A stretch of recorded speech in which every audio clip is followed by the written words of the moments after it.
पिछले महीने 12 तारीख को जो है एक एटीएम से छेड़छाड़ और एटीएम को चेंज करके स्वैप करके धोखाधड़ी का मामला जो है पुलिस स्टेशन पालमपुर में दर्ज हुआ था,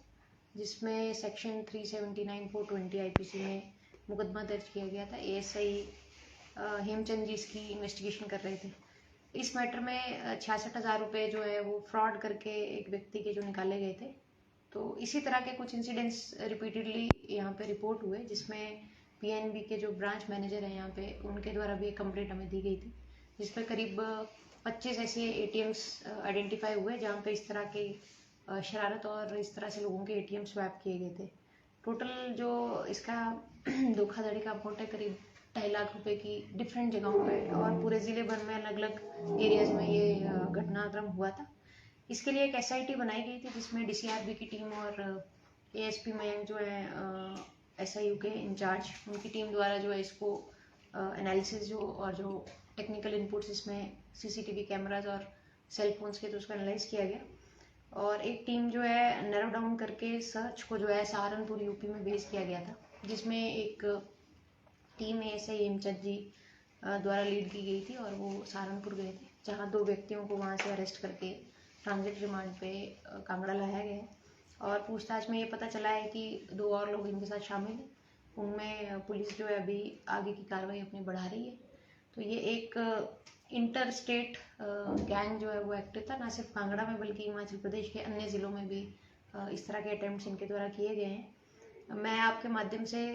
पब्लिक से ये कहना चाहूँगी कि वे अपना एटीएम मशीन में कभी भी एटीएम किसी और के हैंड ओवर ना करें, और यदि आपको पैसे निकालने में कोई दिक्कत आ रही है तो आप किसी और एटीएम में ट्राई कर सकते हैं। अपनी जो संबंधित ब्रांच है वहाँ पे संपर्क करें। एटीएम स्वैपिंग जो है उसमें एटीएम आपसे लेके आप बिल्कुल सिमिलर सेम दिखने जैसा एटीएम आपको दिया जाएगा और बाद में जो है आपके जो जेन्युइन एटीएम है उससे पैसे विड्रॉ जो है डिफरेंट एरियाज में, और ना सिर्फ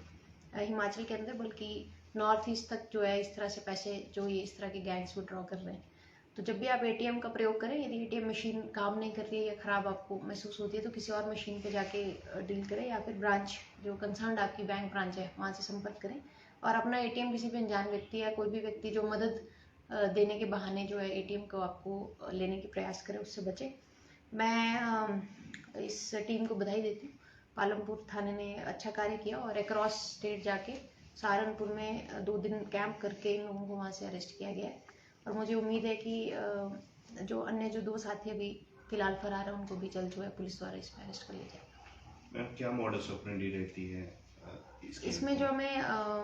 पूछताछ में पता चला है, ये एटीएम जो कैश विड्रॉल चेम्बर होता है उसमें किसी तरह से ग्लू या अदरवाइज कुछ उसे छेड़छाड़ करते हैं, जिसकी वजह से जब भी एटीएम कार्ड आप इंसर्ट करेंगे तो ट्रांजैक्शन आपको दिखेगी लेकिन पैसे विड्रॉ नहीं हो पाते। तो उसमें जो भी व्यक्ति है, कोई व्यक्ति जो है एटीएम यूज़र को ये कह के कि मैं ट्राई करता हूँ या मैं आपकी सहायता करता हूँ, वो एटीएम स्वैपिंग की भी कंप्लेंट्स आई हैं, जिसमें एटीएम बदल के जो है एक उसी तरह हूबहू दिखने वाला नकली एटीएम उनको हैंड ओवर कर दिया जाता है और जो असली एटीएम है उसको बाद में कार्ड रीडर या अन्य जो इक्विपमेंट्स हैं उनसे यूज़ करके, स्कैमिंग मशीन से यूज़ करके किसी और जगह पे जाके, जैसे इस केस में नॉर्थ ईस्ट में जाके जो विड्रॉल पैसों की जो की गई है, तो इस तरह के एमओ से ये चलते हैं।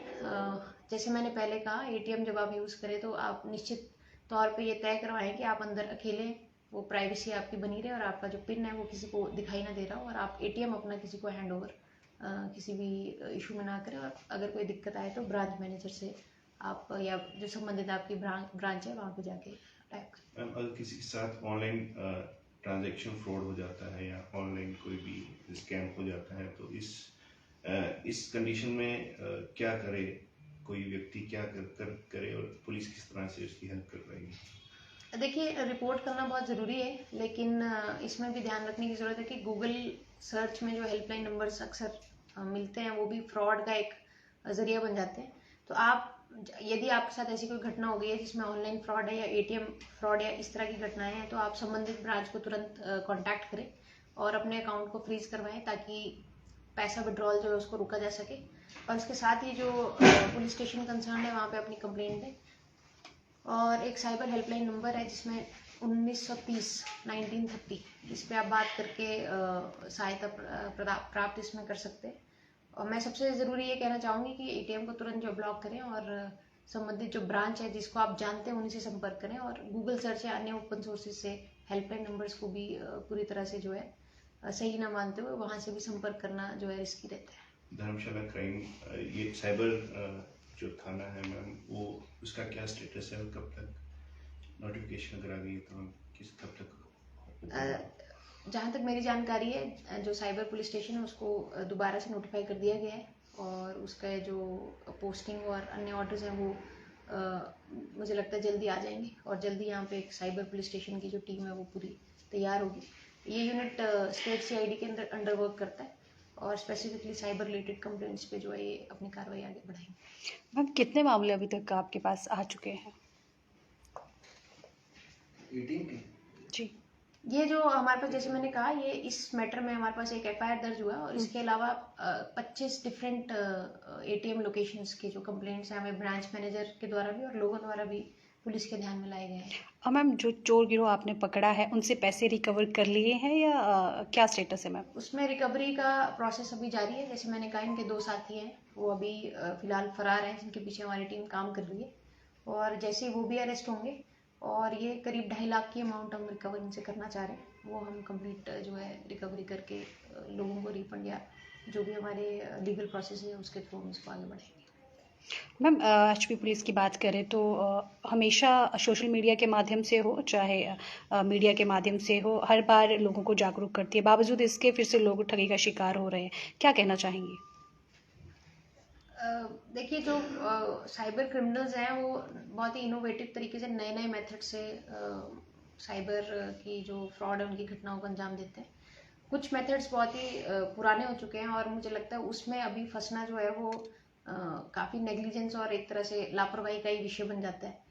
मैं ये कहना चाहूँगी कि फ्री में कोई चीज़ यदि किसी को मिल रही है तो उसको डाउट होना चाहिए। जैसे लॉटरी लग रही है, या कोई आपको गिफ्ट हैम्पर मिल रहा है, कोई आपको विदेश से आपका मित्र बन के कोई गिफ्ट भेजना चाह रहा है,